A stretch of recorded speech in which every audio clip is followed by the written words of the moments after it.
sebenarnya targetnya cuma ini aja, bisa finish. Chance untuk finishnya 70% doang. Iya. Dan gue ngerasain di salah satu stage, gue microslip, tidur sempat sedetik. Serius? Iya, ternyata alhamdulillah nggak cuma dikasih bisa finish saja, jadi orang Indonesia pertama yang bisa nyelesain Dakar, tapi ternyata ada rezeki tambahannya gitu kan, bisa dapat peringkat juga. Ada ini nggak support dari pemerintah nggak? Support pemerintah. Selamat datang di Garasi Drift Podcast. Kali ini bintang tamu kita spesial banget, Mas. Oh, spesial banget deh. Ada langsung di depan kita Mas JJ Logi Julian Johan. Selamat datang di podcast Garasi Drift. Terima Pemenang kasih. Dakar Classic 2026. Alhamdulillah. Mantap. Suatu kehormatan Mas JJ balik dari Arab langsung bisa podcast di sini. Kita nanti juga akan nanya-nanya Mas seputar semua hal tentang Dakar. Kali itu pasti seru banget Mas. Iya pastinya, karena penasaran banget. Kalian berdua waktu itu nonton Dakar kan? Iya. Gue nggak datang tuh kan ke Saudi pas Iya, yang kita setahun udah- sebelumnya ya. Udah ngeliat langsung Setahun ya. setahun sebelum apa 2 tahun sebelum dari Kalau nggak salah Dakar kita tuh 2023 ya, 2023. nonton bareng. Iya. 3 tahun lalu yang tadinya dari cita-cita Mas JJ Iya. jadi suatu hal yang menjadi kebanggaan Indonesia nih. Wah, Mantap banget. alhamdulillah. Mantap. Nah sebelum kita mulai Mas, Ya, kita tuh sebenarnya banyak persamaan nih. Jadi kayak JJ Logi dan Garasi Drift ini sama-sama mulai perhidupan tuh di tahun 2017, bener nggak? oh iya benar, 2017 ya, mulai Iya, bareng ya. 2017. Terus genrenya tuh kita spesifik. Kalau kita drifting, kalau JJ off-road. Off-road, Dan oh, dari iya. dulu sampai sekarang tuh konsisten terus di Bener. genre kita Di masing-masing. jalurnya Di jalur masing-masing, iya sih. Beda marketnya aja. Heeh. Kalau Garasi Drift itu mungkin lebih ke entusias motorsport yang show, yang drifting, yang racing gitu-gitu. Kalau Iya. lu mungkin lebih ke yang off-roadnya. Off-road, rally, Dirt lah seputar ya. itu, yang Bapak-bapak. cemong-cemong. Yang bapak-bapak, ini yang muda-muda. Yang gak mau kemungkinan ntar para subscriber kita, penonton kita nih ujung-ujungnya ntar nonton Mas JJ. Pasti ada masanya. Iya, ada masanya, ada Iya masanya. sih. Karena off-road itu biasanya lebih mature ininya. Ya. Penontonnya kan. Penontonnya, marketnya lebih yang tuaan lah gitu. Tapi banyak anak muda juga sekarang. Sekarang suka lumayan sih dibanding Ke kayak off-road dulu 10 tahun atau belasan tahun yang lalu tuh kita nyari teman-teman off-road yang sama anak muda tuh masih hitungan jari. Tapi sekarang banyak udah ya berarti. Banyak. Ya berkat siapa lagi kalau bukan? Oh enggak, Salah satunya berkat Mas JJ. berkat Ekosistemnya. pergeseran zaman lah. Oh, pergeseran zaman. Nah, kita ada satu hal yang paling ini juga Mas, paling mirip menurut gua. Antara Garasi Drift dengan JJ Logi. Kita sama-sama mentingin estetika. Oh iya. Dari iya, segi videografi ataupun dari segi livery mobil. tampilan mobil. Iya. Ya. Kita tipe orang yang mobil yang penting keren dulu. Itu Livery penting. keren. Itu penting. Apalagi kita ada sponsor yang kita bawa gitu kan. Kita mastiin kayak mereka juga puas dengan tampilan kita. Jadi merasa lebih diapresiasi gitu ya Iya. sponsornya. Dan penonton pun juga ngeliatnya kayak apa ya, kinclong aja gitu. Kinclong. Masa balapan profesional tapi mobilnya nggak kinclong gitu. Iya sih, benar. Mindset kita sama. Sama. Sama Gue ada jadi satu inget, hal menarik gue lagi. inget berarti 9 tahun yang lalu tuh ya, yang kita ngedesain, lu yang ngedesain ya? Oh Jadi, iya, livery livery waktu itu buat di mobil Chico. S15 itu S15 jadi-jadian ya waktu itu ya. Jadi Oh iya benar ya. 9 tahun lalu. Nggak berasa. 2017 tuh. Iya. Gila. Sama ada satu hal lagi. Apa tuh? Kita sama-sama punya influencer otomotif. Lu aja berdua. Gua mah enggak. Kan jadi Obrolan curang kaget. jadi ada yang mesti di-cut nih kan. Lu Aman aja. Nah udah langsung topiknya aja deh yang paling seru nih. Jadi Mas JJ ini kan baru aja kompetisi di Dakar 2026 yang diadakan di Januari. Ya. Dan gak cuma kompetisi aja Mas JJ ini menang. iya. Alhamdulillah. Selamat sekali lagi, Alhamdulillah. Selamat sekali lagi. Boleh diperlihatkan Mas tadi Oh udah iya. sempat dikasih lihat. Tadi sesuai request ngebawain salah satunya ini yang medalinya nih. Wah, Jadi medali untuk finisher. semua peserta yang bisa sampai ke garis finish setelah 2 minggu kita balap dapat ini nih. Wih, boleh lihat Mas. Heeh. Ih, menarik banget. Ini Tapi kalau kita lihat Instagram Mas JJ ada piala-piala lain juga kan? Ada piala yang lain. Kebetulan hari ini yang dibawa ini aja nih. Oke. Heeh. Nah berdasarkan data yang udah kita research Mas, Ya. Mas JJ ini menang di klasik. Nah Ya. sebelum kita masuk ke prestasinya, klasik sama yang nggak klasik tuh bedanya apa? Oke, jadi untuk yang kategori yang mobil ada pembagian baru yaitu selain modern ada yang klasik. Oke. Itu paling baru 5-6 tahun ke belakang. Jadi untuk yang di klasik itu untuk mobil yang tahunnya maksimal tuh 2005. Jadi 2005 ke bawah bisanya. Tapi karena mobilnya itu ada boleh dibilang di era keemasan Dakar, zaman dulu namanya masih Paris Dakar, belum Dakar aja. Itu banyak mobil-mobil legendarisnya yang bikin orang tuh juga nostalgia. Mau itu Pajero, mau itu Land Cruiser. Sorry, Pajero-nya bukan Pajero Sport kan? Pajero titik. Pajero titik. Aja. Oke. Kadang-kadang orang bilangnya real Pajero. Oke.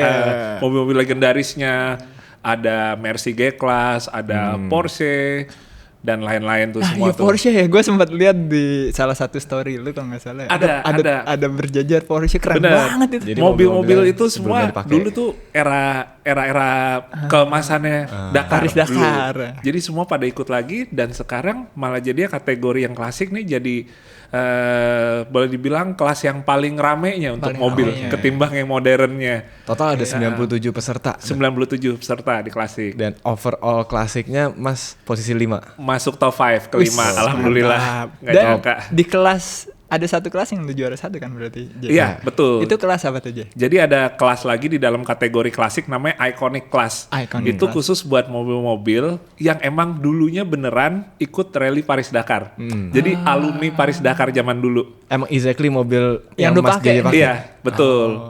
Jadi mobil yang emang dulunya dipakai di Paris Dakar itu dimasukkan ke tambahan kelas baru namanya Iconic Classic.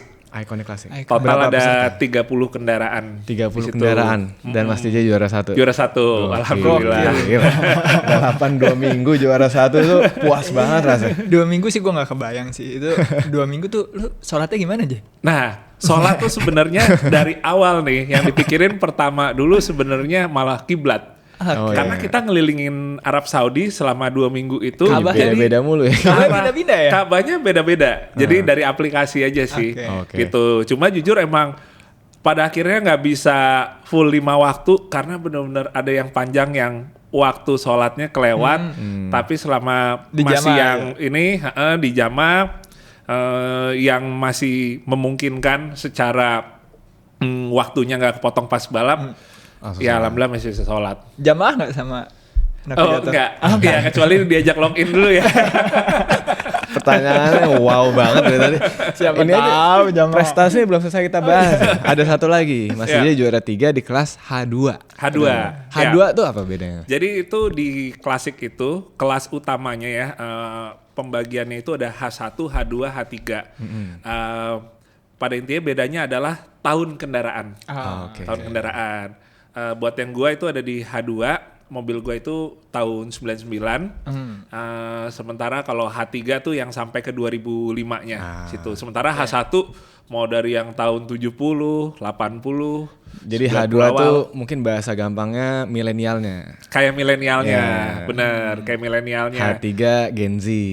Lebih Gen Z, walaupun gak Gen Z banget ya. Paham. Tapi masih tetap di klasiknya itu ya, Dakar Iya, Klasik. Jadi dari semua kelas ujung-ujungnya bawa 3 piala Iya, total Mas. benar. Finisher yang tadi ini, terus ada yang juara 3 H2 sama juara 1 di kelas yang Iconic Klasik. Klasik, benar. Itu semua Mas JJ targetkan apa di luar prediksi nih? Sebenarnya targetnya cuma ini aja, bisa finish. Finish. Mungkin kalau balap lain tuh kita pasang target finish tuh terkadang terlalu kayak biasa gitu ya. Apalagi kayak drifting misalnya, target lo apa? Finish lah, finish. Orang lo sekali lo sekali ngegas paling berapa detik atau 1 30 menit detik lah ya. kan selesai kan. Nah finishnya ini dalam artian selama ber-SSSS berhari-hari itu finish Bisa di hari selesai. terakhir. Iya, bisa selesai sampai hari terakhir, hari ke-14 itu mobil kita bisa naik ke podium finishnya. Yang Itu tadi finisher. ada fotonya itu ya. Iya, Yang Mas itu JJ finisher. foto di depan mobilnya, di samping mobilnya. Di samping mobilnya. Jadi itu dia targetnya emang awalnya finish saja. Dan orang juga ngelihatnya nggak muluk-muluk sih karena buat finish saja itu nggak gampang. Sulit banget ya. Rata-rata tuh setiap tahun sekitaran 30% kendaraan tuh nggak finish gitu. Wow. Mau itu motor, mau mobil. Karena faktornya banyak banget ya. Jadi chance 18.000 untuk kilo finish, chance untuk finishnya 70% doang. Iya. Apalagi untuk menang. Itu dia. Tapi mungkin karena dari awal jadi mindsetnya oke, yang penting finish. Berarti kan tiap hari hati-hati bawanya. Pastiin mobil utuh, jangan sampai bubar duluan mobilnya kan, baru hari keberapa. Harus apa ya, harus menjaga pace juga ya. Untuk jaga pace, termasuk ya jaga ego juga. Iya, mental. Kontrol kalau emosi. paksa juga malah bahaya buat mobilnya kan. Atau mungkin bisa crash apa gimana. Kalau balapannya itu kita analogikan sebagai olahraga ya. Ini lebih ke maraton kali Mas. Iya, Maraton endurance. Yang faktor-faktor yang sebelumnya nggak kepikiran harus kita pikirin. Iya. Tapi jarang sih balapan lari endurance di padang pasir. Karena kan musim dingin dong, dingin kan cuacanya. Dingin. Nah itu yang banyak orang juga nggak tahu tuh. Mikirnya kan kalau di gurun Panas pasir itu panas. Emang normalnya mungkin sepanjang tahun lebih banyak panasnya. Tapi karena diadainnya bulan Januari, di Saudi lagi winter, lagi musim dingin. Gue ingat banget tuh. Jadi ada salju. Enggak sampai salju, enggak sampai salju. Belum, itu tanda-tanda kiamat jangan. Gue ingat banget waktu itu pas kita 2003 nonton tuh. Gue sempet saltum tuh Mas. Ngeliat orang-orang kita kan dari Jeddah kan awalnya. Iya, dari Jeddah. Di Jeddah tuh ngeliat panas-panas aja kayaknya. Akhirnya pakailah jubah tuh, pakai gamis. Terus kita pindah ke Al Hail tuh nonton kan. Iya. Pas sampai Al Hail minus Pak. Minus. Bayangin tuh. Udara masuk dari kolong. Dari bawah kan, semeriwing gitu kan. Berarti lo ada masa-masanya lagi minus juga dong kemarin tuh? Kemarin nggak sampai minus. Nggak sampai minus. Iya, sampai kemarin 3 derajat lah. Iya, tetap dingin, cuma nggak sedingin kita waktu itu. Enak dong balapan dingin-dingin gitu ya. Balapan dingin tuh enak, cuma karena di sana matahari tetap terik, jadi tuh terkadang kita jadi nggak sadar tuh kayak kulit tuh lebih gampang kebakar gitu. Okay. Soalnya anginnya kan dingin. Jadi lu pakai sunblock dong. Oh iya, pastinya. Masuk banget. Sunscreen pastinya. Pakai cuff dong pastinya. Pakai cuff, andalan. Itu andalan setiap hari itu. Masuk gitu. Masuk banget ya. Nah, ini kita mau deep dive nih Mas. Perjalanan 14 hari. Cuman sampai sebelum kita ke sana ya, ada penonton yang mungkin belum kebayang Dakar tuh se-ekstrim apa. Jadi Mas DJ bisa bantu jelasin nggak? Balapan Dakar nih bedanya apa sih sama balapan rally lainnya? Oke, jadi Dakar ini jenis balapnya adalah rally raid atau rally cross country. Jadi rally jarak panjang di medan off-road, dan kita sebenarnya menggunakan kendaraannya tuh bukan seperti sedan seperti di rally yang kita lebih banyak tahu gitu. Kita rata-rata pakai kendaraan seperti SUV atau kendaraan 4x4 gitu. Kalaupun ada yang sedannya tuh dibikin jadi tinggi dan jadi 4x4 juga. Dan kita balapnya itu boleh dibilang endurance, jarak panjang. Kalau kayak rally dengan sedan, dengan hatchback itu paling biasanya 3 hari, Jumat, Sabtu, Minggu selesai. Atau seperti balap lain kan 1 weekend selesai. Kalau kayak rally raid gini jaraknya panjang. Nah, Dakar itu adalah tingkat paling tingginya dari kejuaraan rally raid ini. Yang paling jauh ya? Yang paling ekstrim, yang porsinya paling banyak itu Dakar. Jadi kalau misalnya kayak di balap motor mungkin yang tingkat dunia paling tingginya MotoGP. Kalau untuk yang rally sedan hatchback itu WRC. Kalau di rally raid ini paling tingginya tuh Dakar. Oke. Ibaratnya Le Mans-nya tapi ini dirt gitu ya. Iya, benar. Kayak gitu. Ini lebih ekstrim dari Le Mans Mas. Iya nggak maksudnya kan Le Mans yang paling untuk endurance kan paling tingginya kan Le Mans ya kan. Kalau untuk dirt rally raid-nya ini paling tingginya si Dakar. Nah sama dari segi tracknya itu sendiri, yang gue tahu kan kita harus bisa kayak baca matahari, baca angin, baca apa namanya utara arah mana, kompasnya arah kompas. gitu. Itu benar Mas kayak gitu berarti. Benar. Jadi kayak misalnya nih di gurun pasir nih sekarang nih. Ini gurun pasir sepanjang mata memandang ke semua arah ya udah sama. Bukit-bukit pasir gitu. Jadi terkadang kita salah satu resikonya adalah disorientasi atau kehilangan arah. Kalau di pasir tuh kita nyetirnya tuh nggak bisa main tarik garis lurus. Kita tuh masih kayak ular jalan lah gitu. Masih meliak-liuk. Tapi begitu kita meliuk-liuk lama segala macam, arahnya hilang. Kita bingung. Tunggu bentar. Tadinya gue mesti jalannya ke arah mana ya? Ini arah Mekah nih. Arah tiba-tiba udah nyampe Mekah kan, dicegat terus kan. Dicegat. Iya. Jadi kita salah satunya kayak misalnya patokan matahari. Untuk bisa tahu berarti kita misalnya pokoknya matahari di arah jam 11. Tapi itu juga tetap mesti diupdate nanti. Ya kan berubah ya matahari. Karena matahari kan geser. Sementara kita balapnya sehari kan. Kita tetap mesti update terus dengan itu. Sementara kayak arah angin kita juga masih bisa baca arah angin. Soalnya itu akan bergantung juga dengan si gurun pasir itu sisi mana yang lebih padat sama yang lebih lembek. Jadi kelihatan tuh ininya, debu-debunya. Kelihatan ke bawah anginnya gitu kemana. Pokoknya intinya yang sisi bukit yang kedorong angin itu yang lebih padat. Gitu. Jadi itu yang lebih aman. Itu yang lebih aman. Nah itu yang ngelihat semua data itu navigator berarti. Apa lu juga Enggak, kalau itu mesti driver. Soalnya visual langsung. Kalau navigator itu dia akan membaca roadbook. Jadi dia yang ngasih tauin kan intinya arahnya kemana atau ngasih tauin kayak oke, nanti danger nih soalnya di sebelah kiri ada apa segala macem.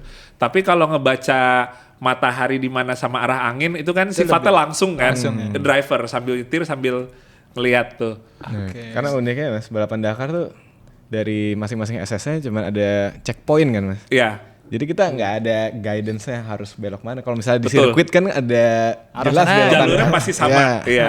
Oh di sini kita sebebas mungkin ya. Bener. Jadi kalau ada yang nanya gameplaynya aturan mainnya tuh kayak gimana sih Dakar atau rally raid gitu ya.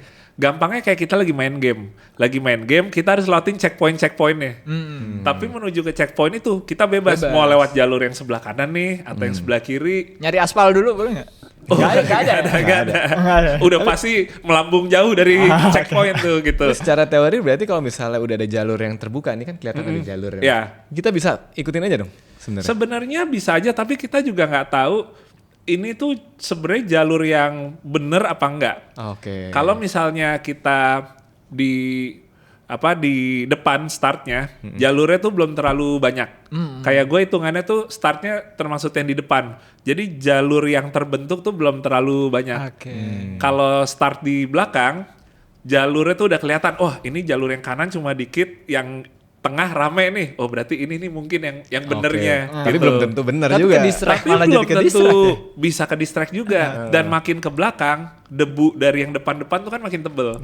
Jadi plus minus antara start di depan sama di belakang-belakang. Itu mungkin kalau di film jadi kayak main ini Mas, yang lompat-lompatan di kaca di filmnya Squid Game. Yang pertama tuh tebak-tebakan tuh ini. Yang mana ya? Belum tahu. Yang belakang tinggal ngikut, tapi pun juga penuh resiko kalau salah. Resiko, iya. Kalau kayak di Dakar gini, jadi mobil tuh start duluan sebelum truk di belakang. Itu truk-truk yang balap tuh juga gila tuh. Nggak cuma ukurannya aja ya, tapi tuh kenceng-kenceng banget. Pol banget bawahnya. Kita start barisan belakang, itu ada rasa-rasa parnonya ngeliat di spion tuh truk-truk gede lagi pada pol semua. Bisa kebareng nggak? Di susul truk sih serem sih. Ada yang kesusul-susulan berarti? Bisa, truk tuh kenceng. Truk tuh kenceng. 1.500 HP berapa. Jadi kalau bisa target tuh jangan sampai tiba-tiba ada truk nyusul. Nah berarti total SS-nya itu sesuai dengan harinya Mas? Iya, jadi sehari satu. Dan ada special stage di awal tuh Mas? Jadi buat hari pertama. Pas yang di hari pertama banget abis kita udah opening, itu SS-nya disebutnya prolog. Belum terlalu panjang, sifatnya masih kayak pemanasan dulu dan masih deket dari pemukiman lah, kehidupan gitu ya. Belum bener-bener yang belum bener-bener di tengah gurun. Nah SS terpanjang itu berarti berapa kilo? Kemarin SS terpanjang tuh sekitar 600 kiloan kalau nggak salah. Iya. Tapi kalau rata-rata sih mungkin 400 gitu. 600 kilo tuh Jakarta, Jogja, tapi gurun, kita naik gurun batu apa? Kita naik di aspalnya capek tuh 600 kilo. Berapa jam tuh Mas rata-rata? Kalau rata-rata kilo kan 400 sampai 600 ya. Total 8.000 kiloan dalam waktu 14 hari. Tapi per harinya balapannya itu kira-kira makan waktu berapa lama? Jadi kita biasanya tuh jam 3 subuh tuh udah bangun. 3 subuh? Jam 3 subuh udah bangun karena jam 4 subuh itu kita udah start, udah keluar dari pedok. Itu berarti masih gelap-gelap dong? Masih gelap. Dan udaranya kan dingin ya, ngerasain kan. Vibes-nya kayak mau naik Gunung Bromo gitu. Yang gua rasain di hari-hari awal tuh bangun kayak jam 3 subuh gitu masih ada niatan mandi tuh. Tapi setelah udah hari keberapa Udahlah, itu udah enggak deh. Iya, wudu pun juga suka diganti tayamum juga gitu. Okay. Jadi jam 4 tuh biasanya udah start kita dari pedok ke tempat start SS-nya dulu. Dan Country jaraknya itu juga situ. jauh. Okay. Jaraknya jauh 100 kilo, 200 kilo, 300 kilo menuju ke tempat start SS. Jadi biasanya kita mulai start SS-nya mulai balapnya itu jam 7 pagi. Udah terang tapi. Oh, soalnya Udah lu- agak terang ya. tempat lu mukim itu nggak sesuai selalu di garis finish ya? Bener. Jadi habis finish, balik dulu ke pedok, Iya. terus Ya. ntar ke tempat start lagi. Tempat start lagi. Dan hampir setiap hari kan dia pindah daerah. Oke. Jadi wajar kalau misalnya kita perjalanan aspalnya pun juga lumayan panjang. Gitu. Jadi balik lagi kita jam 7 pagi udah start balapnya. Biasanya finish itu jam 4 sore. Wow. Jam 4 sore. 7, 8, 9, 10, 11, 12, 1, 2, 3, 4. Jadi Pantes tadi Mas Jadi bilang ke sini dia 9 jam. nggak pakai mobil ke sini gara-gara jenuh. jenuh nyetir. Ada orang jenuh nyetir gara-gara itu. Iya nih udah seminggu belum nyetir lagi. Online aja online. Iya, dan itu selalu ada rasa fear dong setiap mau start tuh apakah gue finish apa enggak nih di hari ini. Pasti setiap hari ada sih. Fear-nya kombinasi itu semua. Kayak dari fear jangan sampai truk ada nyusul. Karena kalau ada nyusul tuh itu udah kayak badai tuh langsung tuh debunya segala macam. Jangan sampai mobil kenapa-napa. Jangan sampai mobil kenapa-napa. Jangan sampai kita juga dehidrasi atau blackout. Faktor banyak ya. Ya, kayak blackout atau microslip itu juga ternyata sangat mungkin terjadi. Kita lagi balap Dakar dan gua ngerasain di salah satu stage gua microslip, tidur sempat sedetik. Serius? Iya.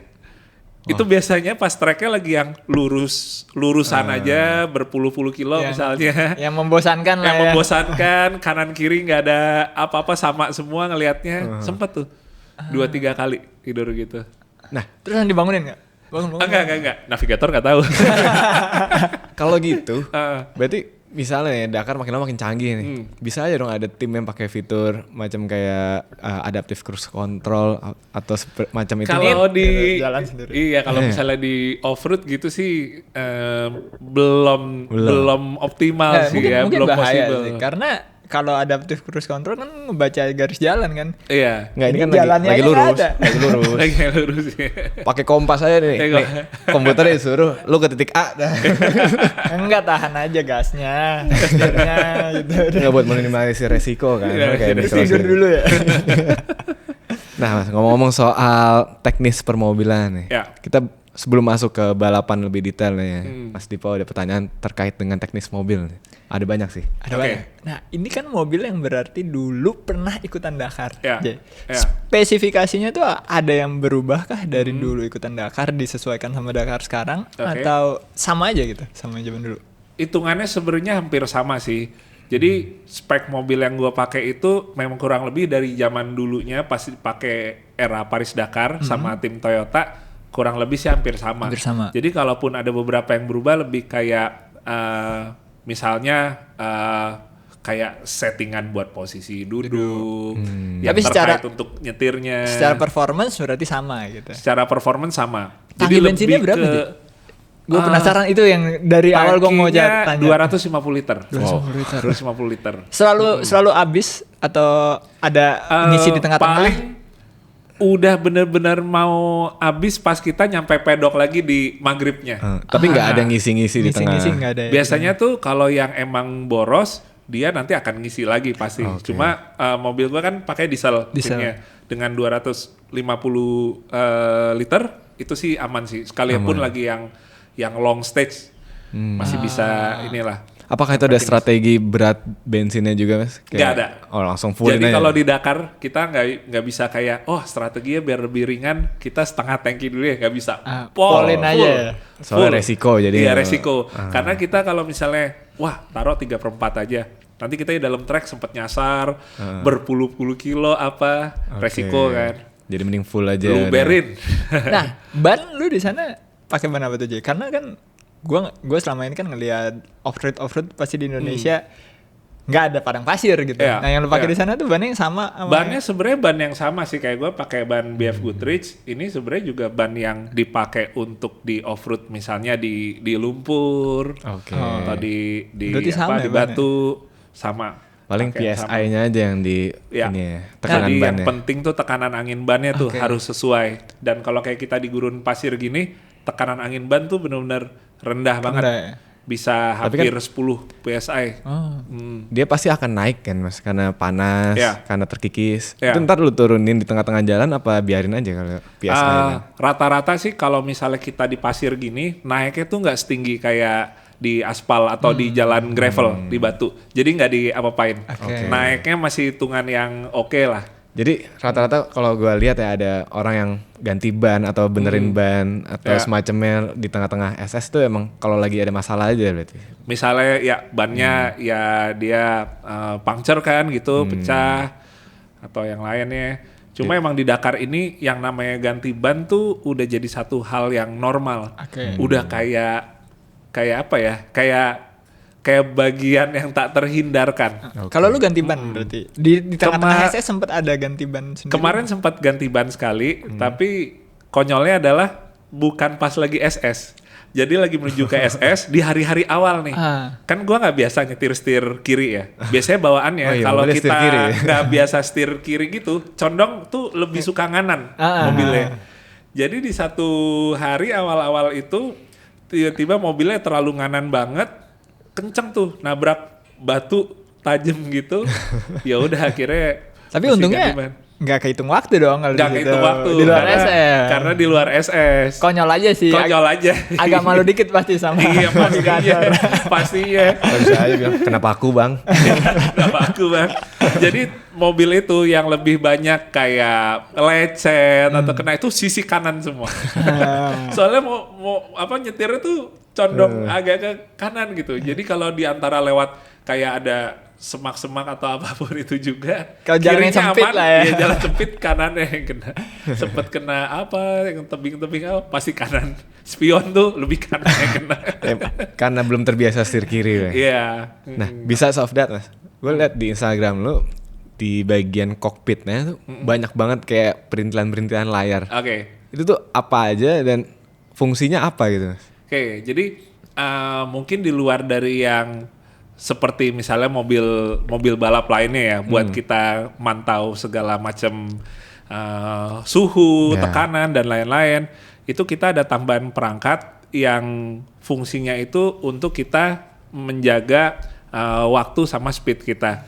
Jadi kalau di kategori klasik ini dia ada tambahan gameplay, namanya tuh regularity rally.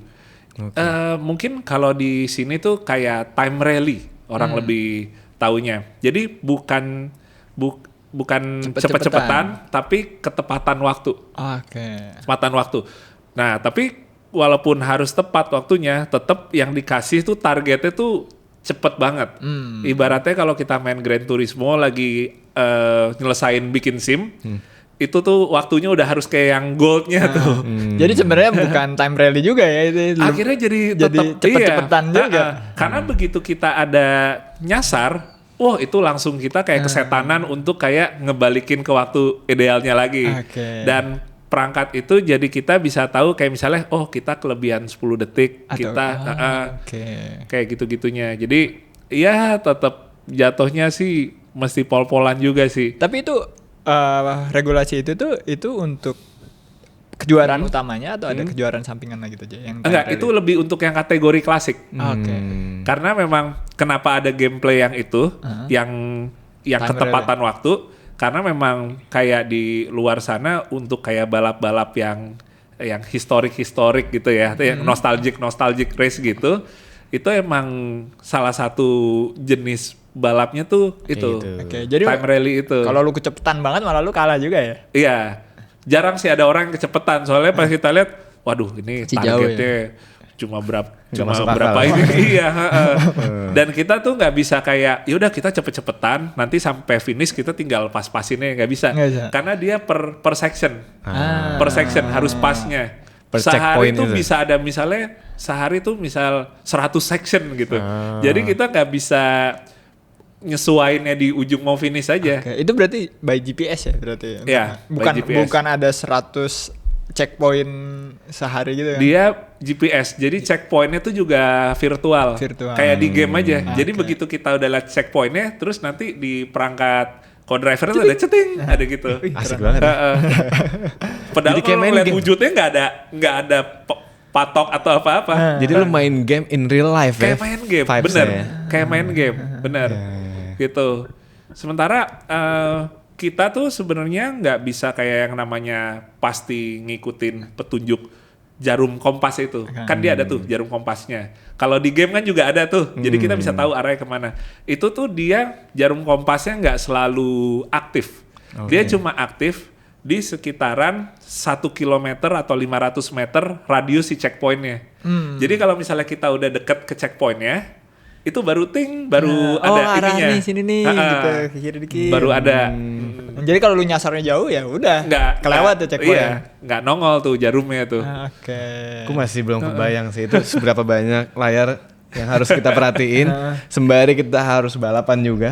Sembari kita harus ngejaga mobilnya tetap fit tuh. Wah, apalagi lu harus konten juga Jadi lagi. kayak multitasking gitu. Iya, mulai. Dan harus jadi mekanik juga ya kalau ada apa-apa gitu. Mau nggak mau driver sama co-driver yang ngerjain gitu, yang ngebenerin. Dan ada apa aja sih di bagasi mobil lu tuh? Jadi kita bawa ban serep tuh 2, bawa ban serep 2, terus bawa semua toolkitnya kan, buat reparasi, buat bongkar ban, buat dongkraknya itu kita modelnya pakai hidrolik. Jadi modelnya yang dia turun gitu dari kolong mobil, terus mobilnya langsung naik sendiri gitu. Kayak air jack gitu ya? Iya, Kalau kayak gitu tapi emang udah udah kepasang di sasis Airjack tapi mobil. kan tajem. Wah ini bawahnya harus lebar ya? Iya, Pasir bawahnya lah. lebar biar nggak mendelep dongkraknya. Cuma ntar nancep yang ada. Terus kalau kaki-kaki Je, nah, ini tuh custom made buat Dakar sendiri atau ini kaki-kaki Land Cruiser di upgrade aja Di sih? upgrade. Sebenarnya sih mobil ini tuh hitungannya kaki-kaki Land Cruiser standar di upgrade. Di upgrade. Jadi beberapa bagian tuh di reinforce lagi, armnya segala macem. Gila ya Land Cruiser ya berarti ya? Capable gitu cuma buat upgrade. Badak sih. Maksudnya berarti kan nggak kayak mobil-mobil yang cuma body doang Land Cruiser gitu kan? Bukan tubular. Bukan tubular Jadi gitu emang kan? dari Ini beneran. mobil Land Cruiser bener gitu. Tapi Cuma kan udah bedanya teruji di Paris Dakar juga kan. Iya. Mobil ini udah sempet dipakai kan.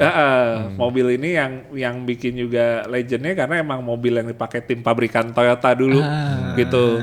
Dan mobil ini cerita uniknya, jadi gua tuh dulu punya diecast Dakar, mobilnya tuh Land Cruiser 100. Itu diecast pertama gua. Ternyata yang gua pakai mobil ini adalah mobil asli dari diecast yang gua punya. Merinding gua. Jadi itu kayak udah manifesting dari lama nih. Iya.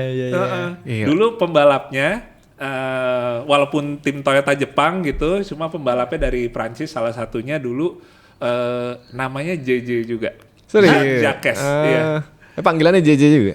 Dia beberapa dipanggil gitu sama kayak orangnya, jadi kayak wah merinding. Wah jangan reinkarnasi ya? Merinding. Reinkarnasinya ya jadi orang Indo. Gitu. Jadi mobil ini setelah udah pensiun terus sama Toyota dijual, pindahlah dari Jepang ke Prancis. Yang ngebeli bengkel tempat gue sewa mobil ini. Which is tim lu juga itu mas Ya. Company apa namanya? Seharian. Jadi mas JJ ini itu mana nyewa apa? Sewa. Sewa. Oke. Emang sebenarnya awalnya mungkin kayak kita idealisnya pasti ada ya, pengen bangun mobil sendiri dari sini kita kirim ke sana. Cuma resikonya terlalu besar nih. Kita belum pernah ikut Dakar, masih minim banget dengan segala macamnya. Kalau kita bangun di sini juga udah mahal-mahal, kirimnya juga mahal. Sampai sana ada yang nggak lolos crude, kan ya Rugi sayang jadinya. banget ya. Kalaupun misalnya udah lolos crude, aman nih bisa ikutan. Tapi pas kita mulai Dakar, baru hari pertama ternyata ada satu kerusakan konyol atau apapun itu juga yang bikin kita kayak wah ternyata kalau Dakar bagian ininya mesti di set gini ya, begitu ya. Karena belum ada pengalaman sebelumnya. Belum ada, jadi lebih pilih buat sewa mobil, pakai mobil yang emang udah spek Dakar, emang udah historinya itu finish Dakar. Jadi di guanya lebih bisa fokus buat tinggal nyetirnya aja. Itu ada ketenangan sendiri sih ketika emang ini mobil udah siap. Ya udah pernah loh nih mobil proven. finish. Ya, dan ini bekas timnya Toyota yang mana pasti Toyota perform well dong. Iya. Mobilnya kan udah proven nih, J. Tapi kan dari Dakar ini lu nggak cuma sendiri dan nggak cuma sama mobil, ada navigator. Nah, navigatornya berarti dari Prancis juga, J. Ya, jadi buat navigator awalnya itu gue minta rekomendasi juga ke bengkel ini. Kira-kira sama siapa ya gitu. Karena emang kenapa gue lebih pilih sama navigator yang udah ada pengalaman Dakar. Soalnya kan guanya nih nggak ada pengalaman nih. Blow on nih istilahnya. Kalau gue ngajak co-driver juga, navigator juga dari Indonesia, double blow on nih. Iya, yang ada resikonya terlalu tinggi. Tapi semua orang support, termasuk juga maksudnya para navigator gue juga melihatnya, oh ya udah paling benar itu sih, lo udah gak usah aneh-aneh deh sama gue. Misalnya gitu. Carilah dari bengkel itu, kasih rekomendasi dari beberapa. Akhirnya gue pilih satu co-driver yang masih muda ini, namanya Matthew. Kenapa gue pilih dia? Karena kita kan juga konten kreator nih, dan di sini gue punya tanggung jawab juga ke sponsor untuk tetap bikin konten kan. Jadi gue ngeliatnya kalau misalnya sama yang udah pengalaman banget, yang udah tua banget gitu, takutnya dia orangnya yang agak terganggu konservatif gitu banget, yang gimana terganggu apa gimana. Jadi gue pilih yang masih muda, jadi juga dia paham dan asik aja gitu diajak. Kita bikin konten ini dulu yuk, buat ini. Gue mau bikin story dulu sama lo ya, kayak gitu-gitunya. Lu pilih yang ganteng intinya. Waduh. itu ininya Ziko. Lu aja gak kepikiran kan? Iya. Curhatan hati Ziko. Ada salah satu sponsor kita yang lu disponsoring, kita sponsorin juga. Kemarin gue ngobrol, terus dia bilang bisa aja tuh Mas dia aja pilih navigator ganteng. Gue tahu kayaknya siapa yang ngomong. Iya, jadi Matthew ini dia sebenarnya ikut Dakar ini dibilang udah sering banget juga enggak gitu. Tapi pernah salah finish. Ketiga finish terus. Finish terus. Tapi di luar itu juga dia tuh bisa sambil juga bantu gua atau ngarahin gua untuk kayak nyetirnya. Terutama yang kaitannya sama di gurun pasir. Kita kalau di Indonesia ini kan nggak ada gurun pasir ya. Jadi wajar kalau off-roader Indonesia tuh juga nggak punya pengalaman yang bagus nyetir gurun pasir. Kagok pasti ya. Kagok. Itu bener-bener gurun pasir menurut gue yang paling berat sih pas melintas gurun pasir sih. Soalnya mobil geser ya? Mobil bisa geser, kapanpun bisa tiba-tiba ambles. Jadi Matthew tuh bantu banget untuk gue sambil ngarahin line-nya nih, racing line-nya nih. Ini nih agak pepet kesini, agak ini gitu. Itu sih nolong banget. Sempet berantem gak sih? Berantem sih normal, pasti. Gua pun juga misalnya, gue biasanya selama ini sama Reki misalnya. Sama Reki pun juga berantem pun juga debat ada gitu. aja. Tapi berantem positif lah kita bilangnya. Jadi bukan yang dimasukin ke hati apa gimana gitu. Diskusi bisa, tapi karena lagi capek agak. Jadi agak kadang-kadang kata-kata kotor tuh keluar tuh normal gitu. Karena kita lagi intens ini, adrenalin lagi tinggi dan kita harus kayak bikin keputusan yang cepat di saat itu. Jadi sama Matthew pun juga ada berantemnya sih wajar aja. Misalnya contohnya nih kita disuruh belok kiri nih. Terus belok kanan? Enggak, emang gua. Anggap kita disuruh belok kiri. Matthew yang nyuruh nih. Iya, Matthew suruh belok kiri bang, ya kan gitu. Nah terus habis itu gua langsung belok kiri misalnya gitu. Terus ternyata maksud dia, bukan sekarang, itu depan tuh 50 meter lagi baru belok kiri. Koplak lu gitu Nah itu tuh kayak gitu-gitu kayak, bukan di depan, kenapa belok kiri dulu? Soalnya gitu. pasti kan orang Prancis, logat Prancis, bahasa Inggris dong loh. Bahasa Inggris tapi logat Prancis kan. Logatnya Prancisnya tuh kental, itu juga yang bikin susah. Jadi kadang-kadang ada kata-kata dari dia yang bikin gua kayak, dia ngomong apa ya barusan ya? Apa? Ulang dong.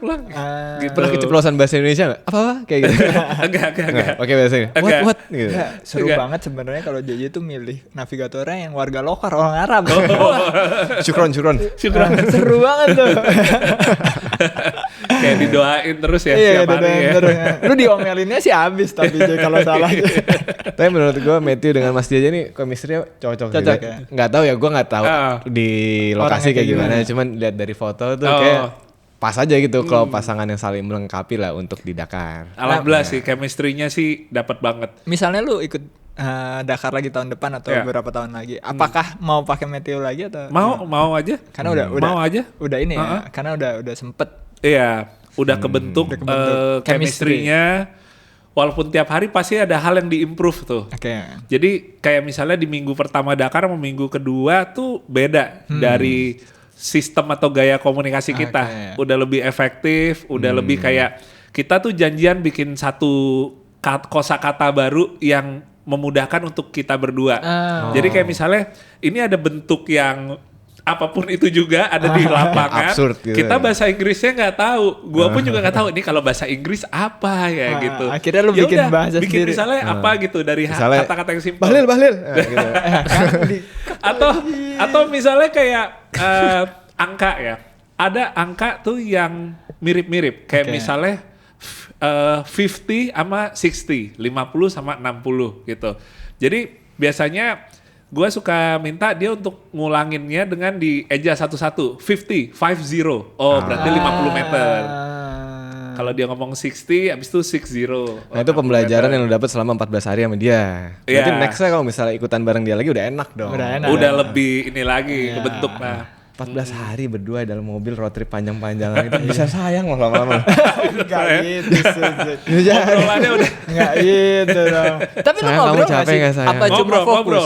ngobrol. Kita ngobrol kayak dari pemerintahan masing-masing aja kita juga Enggak, itu ngobrol. pas lagi SS maksudnya. Oh enggak. Enggak, itu yang gua tanya. Kalau di SS kita ya benar-benar murni Matthew bacain navigasinya, gua kayak misalnya oke, ngasih konfirmasi lebih kayak Oke. gitu-gitu. Atau kayak gua minta pengulangan, gua tanya lagi. Tapi obrolan yang Di luar dari umumnya itu pas kita udah finish atau pas subuh-subuh lagi menuju ke tempat Sholat. startnya. Oh, Kayak gitu ya, gitu. Ya itu bahasannya macem-macem tuh kayak ngobrolin EV, di negara lo gimana? Oh gitu, sama di negara gua. Ngobrolin apa yang Karena nggak ada pilihan lain ngobrol sama orang lain kan. Iya, karena cuma kita berdua. Mau nggak mau. Dan tiap hari tuh bener-bener semobil tuh bisa Makanya lama banget kan. Gue bilang bisa sayang tuh kan. bisa sayang. Katanya Siapa tahu. pendiam ya. Jadi diam aja. Ngobrol irit ya. Tapi kan ada juga kan yang suami istri antara pembalap sama Ada. navigator. Ada. Jadi ternyata navigator cewek tuh juga nggak sedikit di sana. Karena menurut sebagian orang itu katanya cewek tuh lebih mereka lebih bisa menjaga emosinya supaya maksudnya bacanya tuh tetap runut, tetap kalem, Lebih terstruktur kali ya. lebih dia terstruktur bacanya. gitu. Tapi kalau dimarahin cewek sih lebih lebih berasa. iya, lebih berasa sih, lebih berasa. Suami istri berantem ujung-ujungnya nggak finish Pak. Iya benar Iya, jadi ada beberapa yang suami istri tuh. Heeh. Nah kalau itu beneran sayang di dalam mobil. Mau nggak mau sayang Mau karena nggak mau. 14 Ya tapi hari. kayaknya udah nggak terlalu kepikiran untuk romantisan deh. Lu Iya sih. 14 hari lu balapan kan, taruhannya nyawa loh. Taruhannya Jawa bener. Tapi abis itu makin sayang pasti. Oh iya pastinya. Maksudnya suami istri Yang itu suami ya. istri, yang suami istri. Lu sama calon lu mungkin. Ya mungkin itu jadi ini ya kali kalau udah pensiun cobain Ya, Dakar banget bareng. bisa ya Dakar sama istri. Wih, Dakar sama istri. Greget banget tuh. Nyasar bareng kan. Wih, anak lu panik gitu di Indonesia tuh. Bapak gua nyasar sama ibu gua. Anyway Mas, kan berarti lo timnya tim Prancis. Ya. Navigator Prancis. Ya. Dari Indonesianya tim Indonesia lu Ah. diterbangin juga ke sana kah apa gimana? Jadi hampir semua kru di dalam tim itu orang Prancis. Oke. Karena pas gua sewa mobil, emang dia Sepaket. udah paketan dengan mekanik, dengan kru untuk bawa truk support dan lain-lain. Tapi justru itu yang emang gua butuhin juga. Jadi bisa minimalisir resiko juga. Gak cuma mobilnya sewa yang udah biasa dipakai Dakar, tapi kru yang emang udah biasa bekerja di kondisi rally Dakar. Jadi dari Indonesia itu gua sama adek gua junior, dia yang nge-shoot video kan sana. Sama sebenarnya ada satu lagi pembalap dari Indonesia yang bareng juga, Oke. Om Semi Om Semi. namanya. Satu tim juga? Satu tim juga kita. Oke. Gitu. Nah jadi kurang lebih secara tim balapnya udah disediain semua. Ya. Jadi dari tim lo yang di Indonesia hanya adik Dokumentasi. Iya. buat dokumentasi. Sisanya Bikin film lagi. orang itu Prancis. Bikin film lagi nanti. Bikin, tungguin Mantap. aja ya. Wih, seru tuh pasti. Tungguin nanti insya Allah Tayang di kita bioskop. bikin premier lagi. Premier Siap. lagi. Ha, Seru ha, banget. ha. Itu bakal lebih seru lagi dari film lu sebelumnya pasti Mas.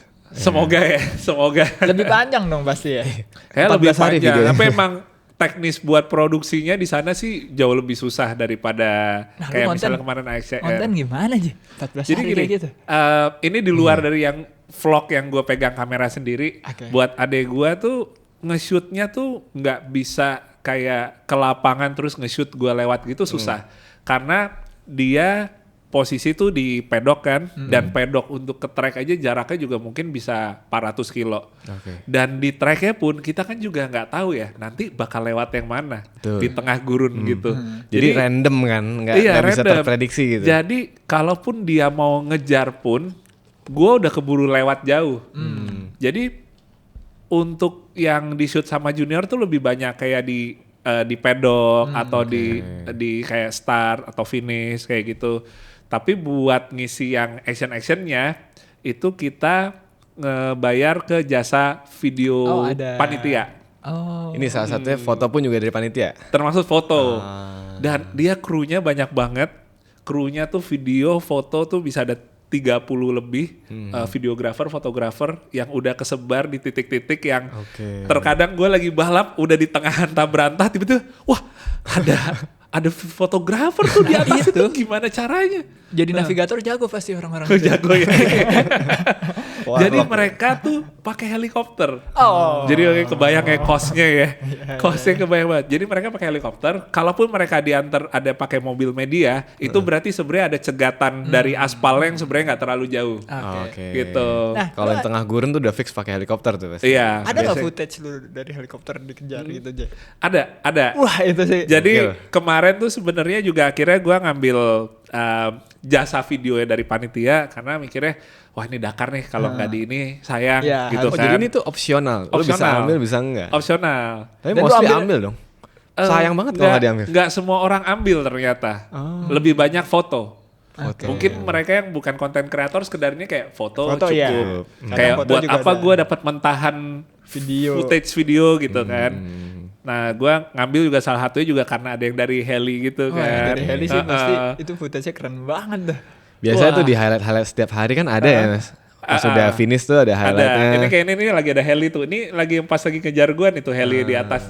Situ tuh ada tuh di atas itu. Kepotong dikit. Jadi ada di satu hari yang dia cukup ngefokusin buat ngambil gua tuh. Jadi diikutin lama banget sama ini heli. emang gara-gara lu Bayar beli buat jasanya. itu. Iya. Ah. heeh. Oke. Itu pas saat itu gua hampir mau keluar air mata tuh. Soalnya kayak biasanya ngeliatnya mungkin di TV di apa ya kan dari heli. Sekarang wah gue dikejar nih. Merinding Itu sih. rasanya kayak ya impian jadi kenyataan juga. Tapi bukan halusinasi kan? Bukan halusinasi, bukan Siapa halusinasi. tahu udah capek di jalan Malah, ngeliat burung jadi helikopter. Helinya lupa ngelepas landscape-nya. Footage-nya Ya nggak mesti ada. mendarat dulu gue nih lepas landscape-nya.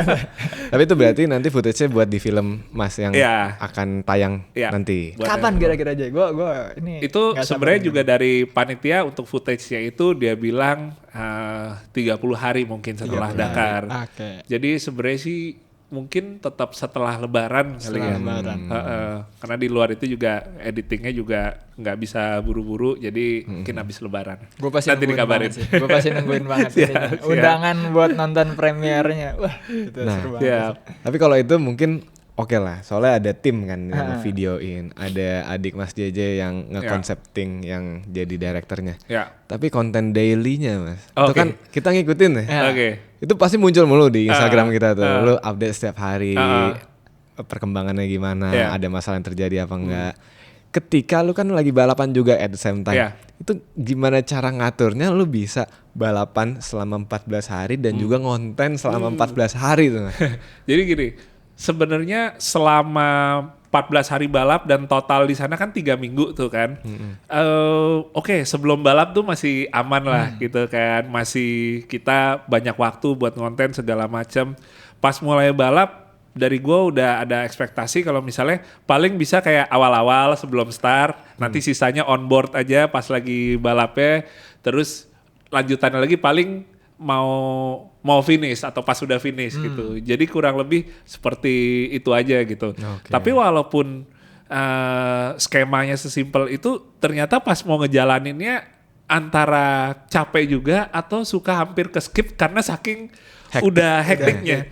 Kayak gitunya. Apalagi itu baru tadi satu nih buat vlog nih, buat YouTube. Belum lagi buat Instagram gitu ya, buat bikin reels. Jadi kadang-kadang harus juga bikin reminder juga gitu biar nggak kelupaan ngasih reportase, ngasih tauin live reportnya gimana. Nah cuma satu hal yang jadi motivasi gua buat akhirnya gua mau nggak mau gua harus tetap mastiin tiap hari bikin, karena gua ngeliatnya ini support nih dari netizen gitu ya, dari teman-teman online udah gede banget. Satu-satunya bentuk terima kasih gua ke mereka adalah gua setiap hari kasih kabar lah ke mereka. Jadi gua nggak cuma sekedar buat yang kebutuhan film dokumenter, tapi untuk yang live daily reportnya itu tetap bikin buat itunya. Jadi Walaupun semangatnya itu kayak terbentuk karena supporter karena dari Indonesia. mereka. Sementara kalau misalnya hari-harinya itu sebenarnya satu kendalanya lagi adalah ada beberapa daerah yang sinyal tuh benar-benar susah. Sekalian pun udah sampai di pedok. Jadi sempet ada juga hari yang langsung ngerapel tuh report buat 2 hari ke belakang. Soalnya kemarin gak ada sinyal sama sekali. Kendalanya lebih kayak gitu sih. Tapi keren ya Mas Jair. Nggak cuma konten doang, gue WhatsApp pun juga masih dibalas. Lagi balapan. Lu lagi balapan di WhatsApp. Apa gue nanya hal apa ya waktu itu ya? Pokoknya nggak penting-penting banget juga, tapi gue WhatsApp deh. Bukan undangan ya, bukan ya? Oh, undangan, ya. Undangan ya? Iya, Undangan. Undangan tetap Gak dibalas. sampai lupa, juga. soalnya kadang-kadang kita obrolan gak penting terus kayak kita bahas. Atau kita gosipin. Iya.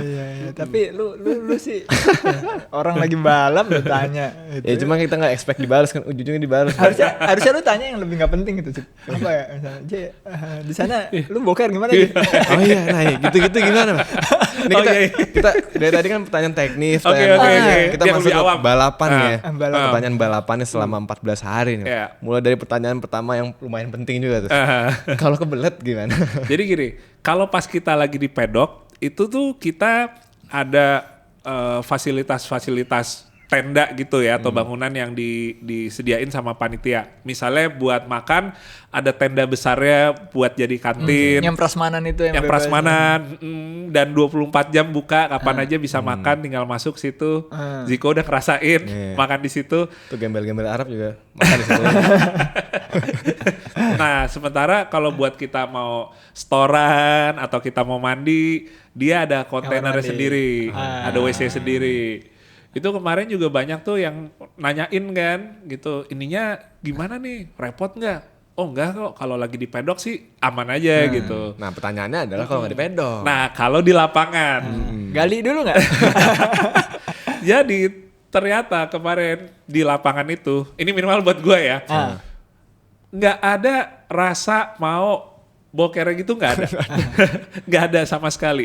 Yang ada tuh Paling bener-bener pas subuh sebelum berangkat, atau misalnya malam pas kita udah sampai di pedoknya lagi, which is udah di kontainer toiletnya. Tapi kalau pas di trek tuh ternyata nggak mau. Kalau pipis aja.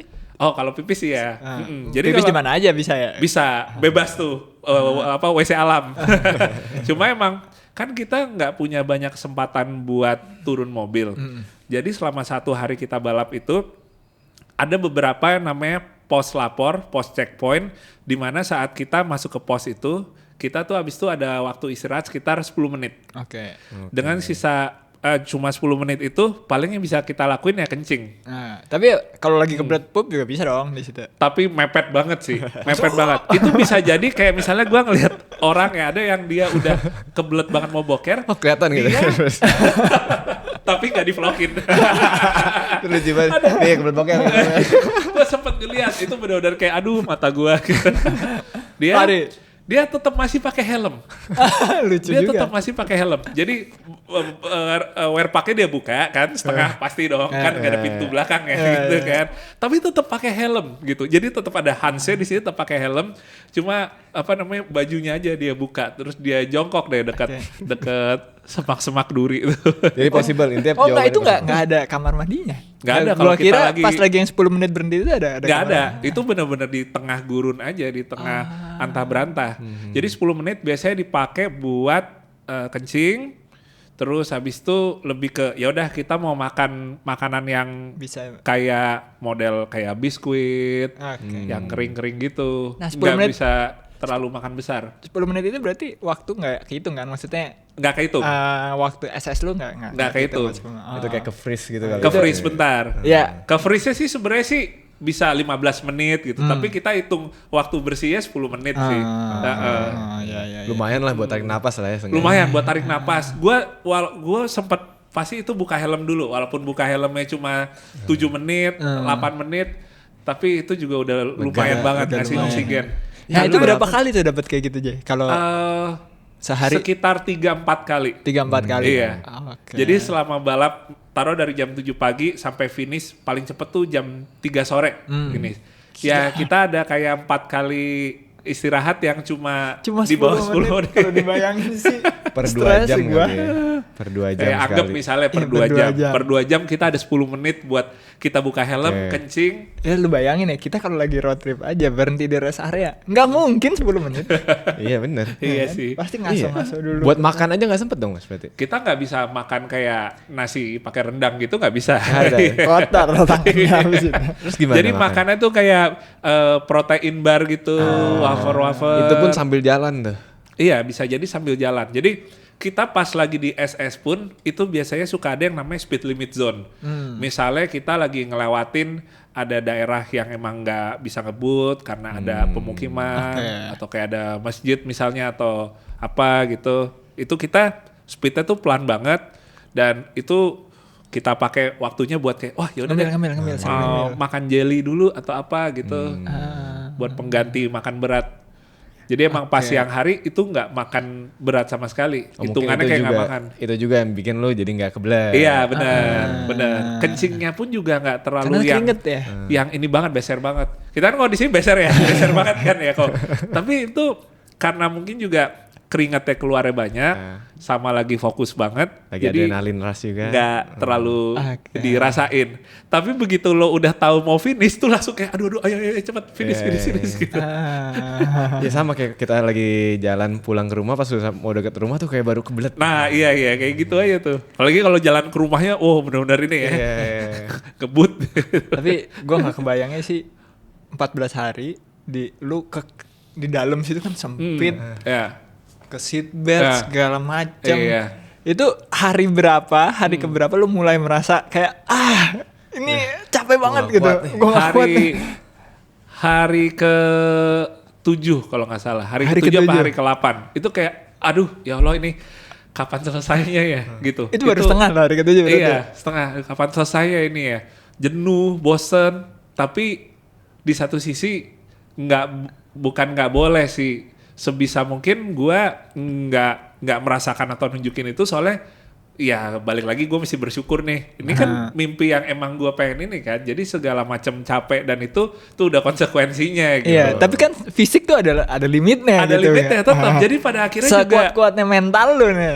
Sekuat-kuatnya mental lu pasti badan tuh ngerasa capek kan. bener, tetap ada gitunya. Pada akhirnya juga manusia emang nih mimpi gua, tapi ya gue juga manusia. Jadi gua ada ngeluhnya juga ya wajar juga lah gitu. Namanya juga manusia, baru sekali ikut Dakar gitu Iya, kan. iya. Sekalipun ini impian gua.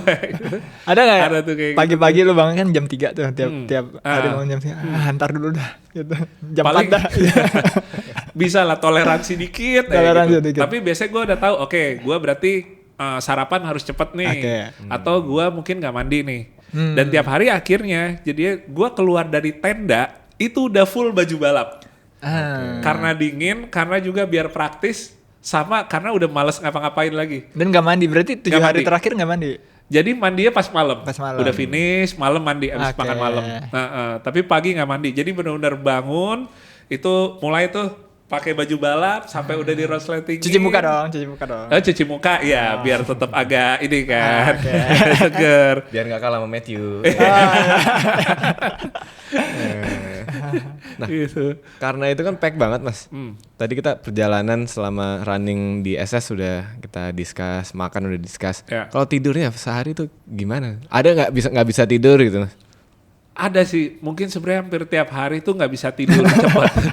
Jadi gini, kita tuh setiap hari finish tuh misalnya jam 4 jam 5 sore. Habis itu kita perjalanan lagi ke pedok setidaknya 1 jam. Oke. Sampai sana udah maghrib. Sebenarnya udah nggak ada tugas lagi dari driver kan. Pembalap tuh sebenarnya udah tinggal Tidur aja. istirahat aja. Ya mungkin ya misalnya oke, sholat isya, mandi, makan. Review sebentar sama mekanik, kira-kira gimana kan feedbacknya buat mobilnya. Tapi abis itu mau tidur cepet, misalnya jam 9 gitu, nggak bisa cepet juga. Karena di area bivouac pedok itu kan peserta tuh ada 500 kendaraan. Ada 500 kendaraan lebih dan tiap malam kan mereka semua reparasi. Jadi setiap malam itu bunyi di sini lagi ngetok body.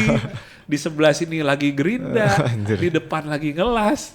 Itu udah kayak paduan suara orang Jadi lagi tidur reparasi. nyenyak, sebenarnya badan bisa aja tidur nyenyak. Iya. Tapi lingkungannya nggak mendukung. Lingkungannya. Jadi biasanya juga baru tidur tuh jam 12 malam. Bangun jam 3. Bangun jam 3. Iya. Balapan. Balapan. Itu menguras fisik dan mental banget berarti. Mental juga sih. Mental sih benar-benar yang mungkin fisik udah bisa berasa capeknya ya. Maksudnya masih bisa ketakar. Oh ya intinya capek banget. Cuma mental ternyata banyak faktor-faktor lain yang gue baru sadarnya taunya ya pas ikutan gitu. Yang terkait dengan kurang tidur, kejenuhan ini itu. Itu dia kenapa Dakar se ekstrim itu ya. Karena balapan lain kayak nggak ada yang segininya Ini ya. balapan Kalau paling orang keras bilang ya. iya. Balapan paling keras Iya. ya. Gue gak ngebayang yang naik motor sih sebenarnya. Wah motor sih sebenarnya yang paling top sih. Fisiknya gila. Tracknya sama soalnya. Tracknya sama. Kayak Bayangin aja lu tuh kalau dia micro slip naik mobil kan ya udah gitu. Naik masih, motor mah jatuh. Wah udah jatuh langsung. Motornya berat. Medannya pasir kayak gini lembek gitu kan. Gampang jatuh. Gak ada navigator. Gak ada navigator. Jadi dia mesti multitasking kan. Antara nyetir motor sama dia juga baca navigasinya itu. Benar-benar luar biasa sih yang naik motor. Ya, mau naik motor mau naik mobil tetap lah ini bukan buat orang biasa. ini untuk superhuman. Mobilnya pun juga nggak bisa mobil biasa ya mas. Udah harus mobil yang highly modified. Speknya, iya. Nah selama perjalanan mas dari 14 hari itu mobil sempat ada kayak trouble atau masalah gitu nggak?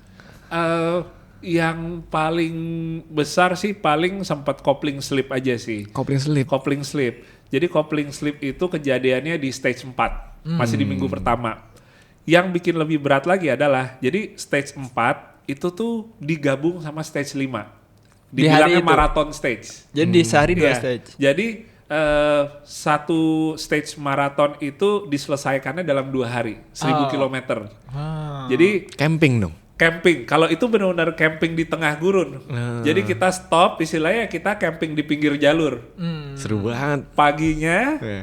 biasa udah pakai ini juga, paling sarapan ya sekedar yang kita dikasih kayak ransum gitu tuh. Nggak bikin Indomie. Biasanya camping di Indo kan Langsung, biasanya. langsung TNI Jadi gitu pas ya? itu benar kayak kita kayak ya udah kayak lagi di camp, bener-bener lagi di air di tatar gitu ya, bener-bener semuanya serba minimalis. Pagi langsung bangun lagi untuk nyelesain sisa dari 1000 kilometer itu. Dan koplingnya itu selip masih baru di kilometer 2 apa kilometer 3 di dari hampir 1000 kilometer. Terus gimana? Itu lu ngatasin gimana? Jadi gue setelah itu bawanya pelan-pelan, hati-hati, ngopernya lebih dikalemin, ngegasnya juga jangan terlalu dikagetin, disentakin, preserve buat koplingnya aja deh gitu. Tapi abis itu ganti kopling. Nah jadi setelah itu dicek hitungannya sebenarnya masih aman. Oke. Gitu. Jadi ya udah nggak diganti sih akhirnya, dan ya terbukti alhamdulillah, maksudnya abis itu sih aman aja. Cuma di SS itu yang benar-benar lagi abis slipnya banget itu gua coba jaga pelan-pelan aja deh. Yang penting finish tuh 1000 kilo ya gitu. 1000 kilo sih. Cuman kena sih itu 1000 kilo di kilometer pertama langsung ada masalah itu kan mental juga. Dan itu karena kesalahan gua sendiri. Kenapa tuh? Jadi kan Land Cruiser ini setir kiri kan. Lagi-lagi Kopling tapi kan di kiri juga dong, bukan di kanan. Ngopernya pakai tangan kanan. Oh Iya. Edge pattern lagi ya. S pattern.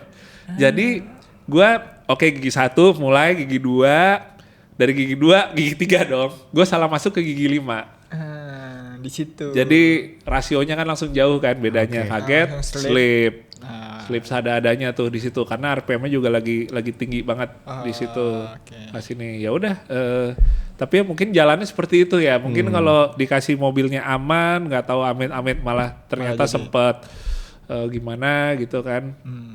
Jadi ya udah disyukuri aja gitu. Dan itu jadi ceritanya juga ya. Iya. Lu JJ kopling slip aja juara 1. Itu jadi tagline tuh. Kopling slip juara Dakar. Gak ada sponsor kopling kan? Gak ada. Selain itu ada lagi ya? Mungkin yang Paling lebih ke arah kayak nyasar aja sih. Oke. Kalau untuk mobil, syukur alhamdulillah tuh dari start sampai finish tuh nggak ada yang ininya bengkok, ininya patah.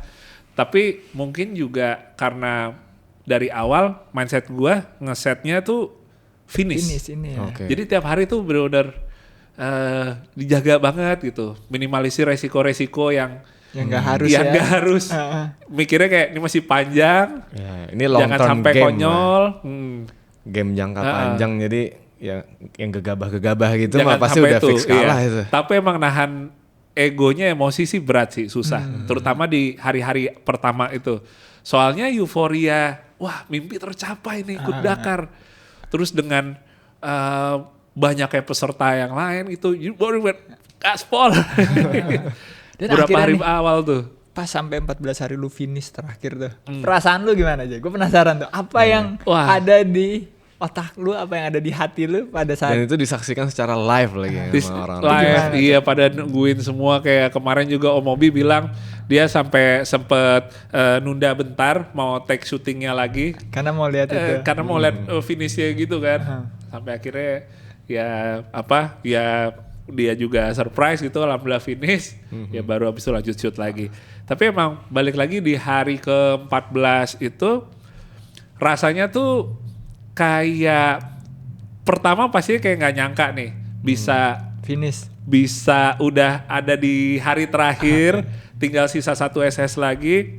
Tapi gue juga nggak boleh kayak terlena yang takutnya SS terakhir malah kenapa-napa. Nggak boleh jumawa dulu Nggak ya. boleh jumawa, jangan sampai kalau perlu ya sampai finish juga jangan jumawa gitu. Hari terakhir tuh SS-nya tuh pendek, 60 km, terhitung pendek tuh. Dan dia high Itu speed, mah merem aja pasti aja. terhitung tuh high speed track ya, high speed di pinggir laut. Wih. Jadi kalaupun misalnya kita sempet ada gimana tetap ada resiko ya lompat juga dari jurang tuh ke laut gitu di pinggir-pinggir tebing kayak Soalnya gitu. High speed. Jadi hari terakhir tuh tetap mindsetnya anggap aja ini bukan hari terakhir. Oke. Jadi supaya bawahnya tetap bisa kalem, nggak ada kepikiran kayak ayo dikit lagi finish, Iya, bisa juara nih, bisa juara nih gitu ya. Takutnya Bawahnya mikirnya tetap gitu. kalem aja. Jadi di beberapa hari sebelumnya yang finishnya tuh alhamdulillah tuh bisa ada di top 5-nya gitu kan. Pas hari terakhir itu setelah finish tuh posisi di ke-9 hari itu. Pas di SS itu. Pas di SS itu khusus di hari itu. Karena Ke-9 overall. ke-9 overall gitu. Padahal hari-hari sebelumnya tuh rata-rata misalnya di top 5. Tapi ini ke-9. Cuma karena emang itu dia. Ini hari terakhir kayaknya jangan ditambahin deh porsi Hebat nginjek gasnya. Lu bisa nahan ego, bisa nahan emosi. Di hari terakhir itu lu bisa nge-keep ini. Lu tuh pengen finish gitu. Oh, Karena iya sih. apalagi lu udah tahu posisi lu di atas, mungkin buat sebagian orang bakal gue polin nih, gue ada bisa menang nih. Chance, ya. Nah, ada chance Iya. menang nih. Nah, lu bisa nahan itu tuh, gue rasa tuh itu nggak semua orang Alhamdulillah sih bisa. ternyata bisa gitu yang di hari terakhir. Jadi dari 9 langsung naik ke 5 lagi. Jadi Overallnya. walaupun itu 9 tuh hanya untuk bukan SS result itu. placement per Untuk harinya. SS terakhir aja.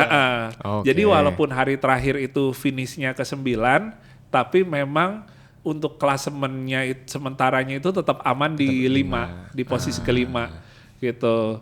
Ya akhirnya ya udah pas finish itu panitia tuh banyak di garis finishnya kan, ya pada nyalamin, tepuk tangan segala macem. Itu gue sempet yang mau keluar air mata, mau nangis, tertunda dulu. Ganggu aja nih orang-orang ya. Berusaha untuk kayak ngeladenin mereka dulu, misalnya oh ya thank you apa, soalnya kan pada ngajak ngobrol juga. Tapi kali ini nangis loh berarti. Nah ini pas kita udah selesai dari garis finish, itu kita langsung menuju ke podium finish ini nih. Sebelum ini udah nangis. Jadi setelah udah disambut panitia di garis finish, kita majuan lagi bentar untuk ngantri naik ke sini. Nah itu baru nangis tuh. Udah break up deh. Iya itu udah benar-benar semua bercampur rasanya. Tapi ya pada intinya ternyata alhamdulillah nggak cuma dikasih bisa finish saja.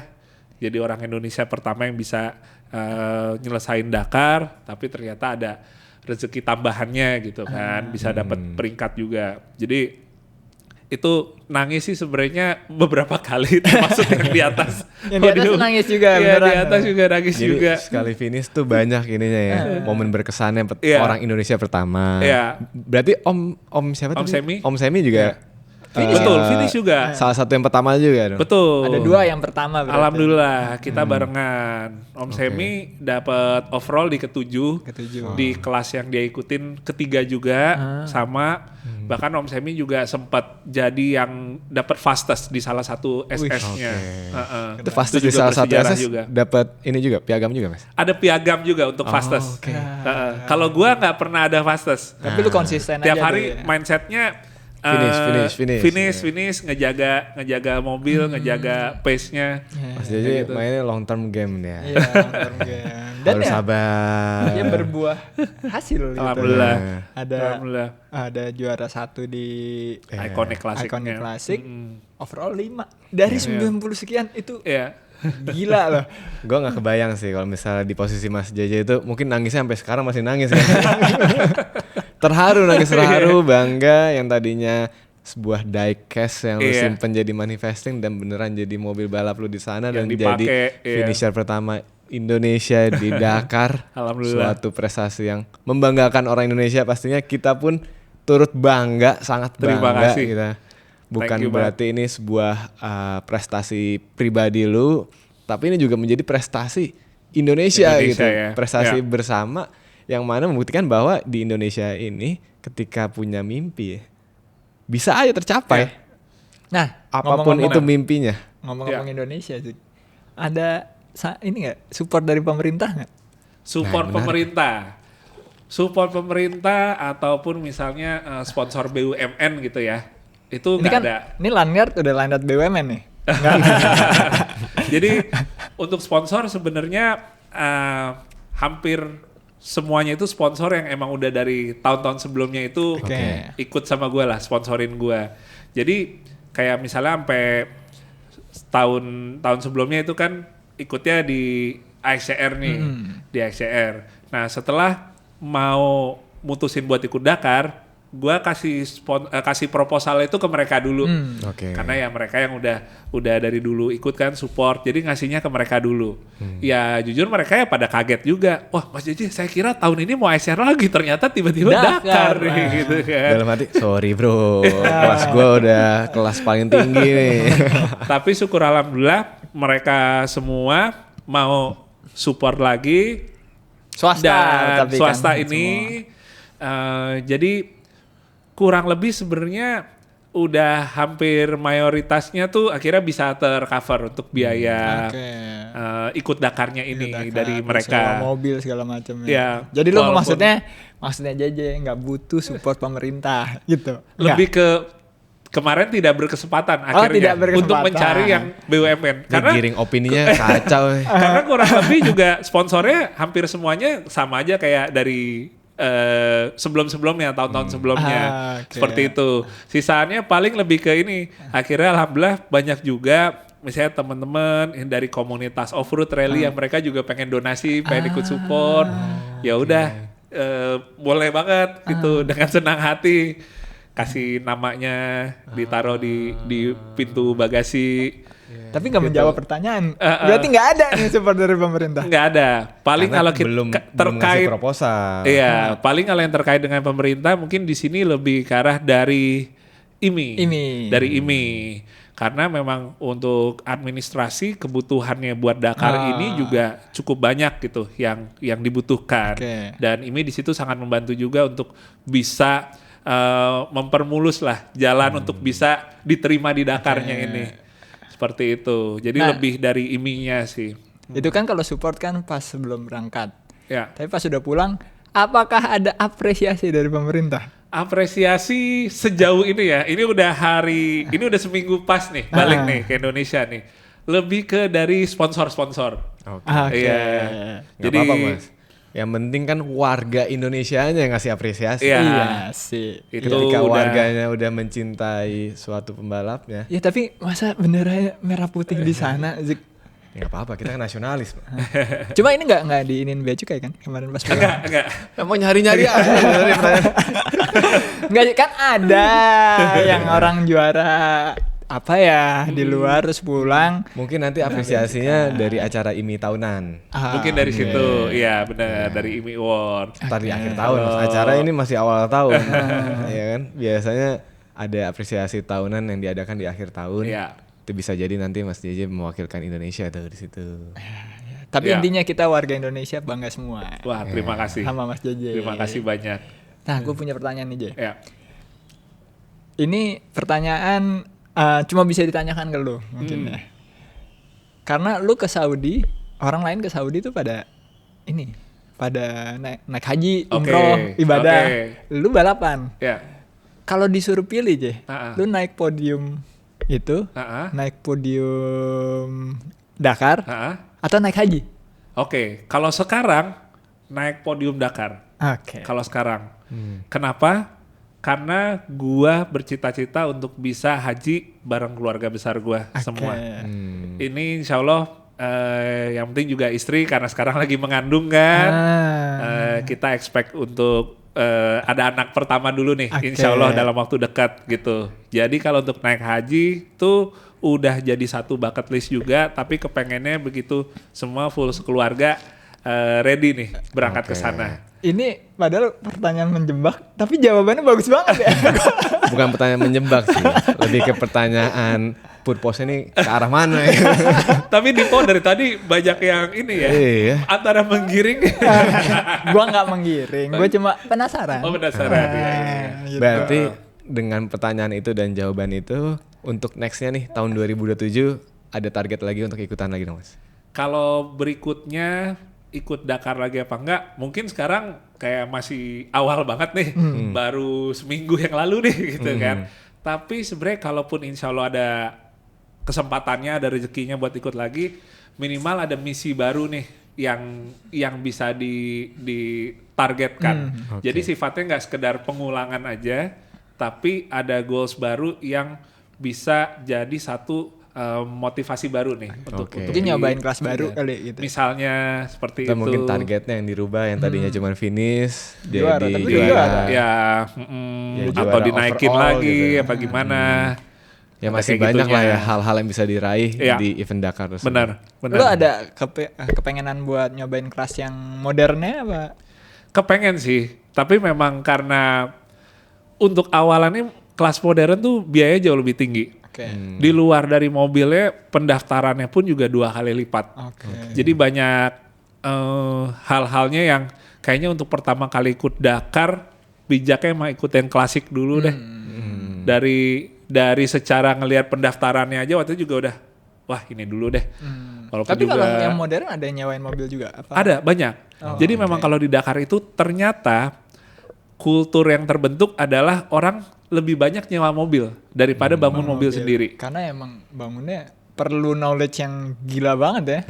Dan juga secara bengkelnya kurang lebih kayak udah tersertifikasi dari FIA kayak gitu-gitunya. Oh, ada. Dan dengan logistiknya yang rumit, yang banyak segala macamnya, orang pada akhirnya banyak yang gua nggak mau pusing, gua sewa aja di satu bengkel, gue tinggal kayak bawa badan aja, sama bawa helm gitu. Ya nggak mau kemungkinan nanti Mas JJ ikutan lagi di kelas yang modern berarti. Amin, dong. amin. Atau nyobain yang Amin. Porsche tuh. Amin. Wih, itu tantangannya ekstra tuh kayaknya. Itu lebih sempit di dalamnya. Pokoknya kedepannya ntar Mas JJ akan ikutan lagi di kelas apa, kita pasti terus support. Thank Semoga you. kita bisa ikutan nonton karena Yeah. kemarin kita mau nonton nggak dapet tiket, ujung-ujungnya kita ke Dubai, kita Akhirnya nonton ke dari Dubai. Dubai pakai teropong. Amin, amin, amin. Siap, semoga semua dilancarkan Mas JJ. Terima Amin. kasih banyak udah membanggakan Indonesia. Congrats sekali lagi, cita-cita masa kecilnya bisa jadi tercapai dan bisa membanggakan Indonesia. Kedepannya semoga makin bangga lagi, Amin. makin Sama-sama. mengharumkan nama Indonesia. Sama-sama. Thank you juga Garasi Drift nih. Makin berprestasi, Amin. makin mengguncang, makin inspirasi. Siap, nanti kita harus bikin mobil collab lagi kali ya. Iya, Collab lagi kita. boleh collab. Oke. Kita bikin mobil off-road. Beneran kita mau bikin mobil bikin off-road. mobil off-road. Oke. Abis ini kita ngobrol nih. Ya mungkin itu aja. Terima kasih JJ udah menginspirasi banyak banget penonton Indonesia. Gue yakin yang nonton JJ Logi yang masih kecil kan ada beberapa juga, ada banyak juga yang akhirnya punya mimpi yang tinggi juga sama kayak mimpi yang telah tercapai sama lo ini. Jadi ada nanti nih 20 tahun lagi atau 30 tahun lagi The ada next-nya penerus ya. the next Iya. JJ Logi. Amin. Dan itu pasti inspiratif banget. Ya, Amin. terima Oke. kasih JJ. Sekali lagi Thank you, Bo, ya. selamat. Thank you, Mantap. Bo. Jangan jenuh-jenuh naik mobil. Oke, siap. Abis ini nyetir. Oke, siap.